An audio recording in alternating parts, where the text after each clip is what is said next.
Summer is here and it's time to head to the mountains. That's what we're doing this week, the entire week. We are traveling around the southern part of India. This is the Southern Escapade 2024. Welcome you all back to my channel. This is Djmahaneet once again, and you're watching my channel Mahaneet. So the plan right now, we are doing all the hills stations across Tamil Nadu, Kerala and probably a bit of Karnataka. We're starting from Kolli Hills here near Salem, staying there for tonight, and from there to Kodaikanal, Munnar, Tekdi, probably Ooty. Stay tuned as we explore the southern part of India. And don't forget to hit the subscribe button if you're new to my channel. Also hit the bell icon to get all the latest updates of all my videos. Cheers. Entire South India escapade, this time on the EV. This is the MG ZS EV. And we're getting it charged on a 50 watt, 50 kVA charger. That's the ZS EV. Hi, say hi, Jigs. Take the dosa. What dosa is this? Cars are getting charged. Car is getting charged. This is a breakfast spot. Shavana Bhavan here in Krishnagiri. Check this out. Another 80 kilometers to go to Kolli Hills. We are right now near Salem, just charging the EV. Stay tuned as we head to the mountains from here.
The famous climb of Kolli Hills, 70 hairpin bends. We've done about 35. Check out the drone shot we've just shot.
Well, that was a fantastic ride we had, drive actually, we had from Bangalore all the way till Kolli Hills.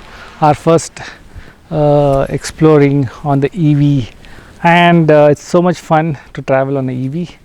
It's zero pollution and all the controversy. I'm sure people have different ideas, but I think EV is the future, considering all the pollution with the ICE. Well, that's about it with this day. Hope you liked all the drone shots we did of this beautiful property we're staying. I will do a property tour tomorrow morning as we head out of this place. We're going to have a breakfast tomorrow and head to Kodaikanal. Well, life is all about travel, memories you make. It's not about the things you collect. So do travel, enjoy your life, keep smiling, spread the happiness, and stay happy always. Well, that's about it. Follow me on social media. My Instagram handle is Djmahaneet. My Facebook fan page also is Djmahaneet. Until the next one, it's sayonara, adios, and goodbye. Thank you very much for watching once again. See you around tomorrow as we head to Kodaikanal. Well, they say life is short. Keep it simple and always keep it happy. Don't forget to make memories. Do whatever makes you happy. Travel if you can. Be around nature. Explore new places. See new things. Meet new people. Always spread the joy and happiness. And don't forget to give me a thumbs up if you do like my videos. And also write your comments if you have any feedback on the comment sections below. Cheers.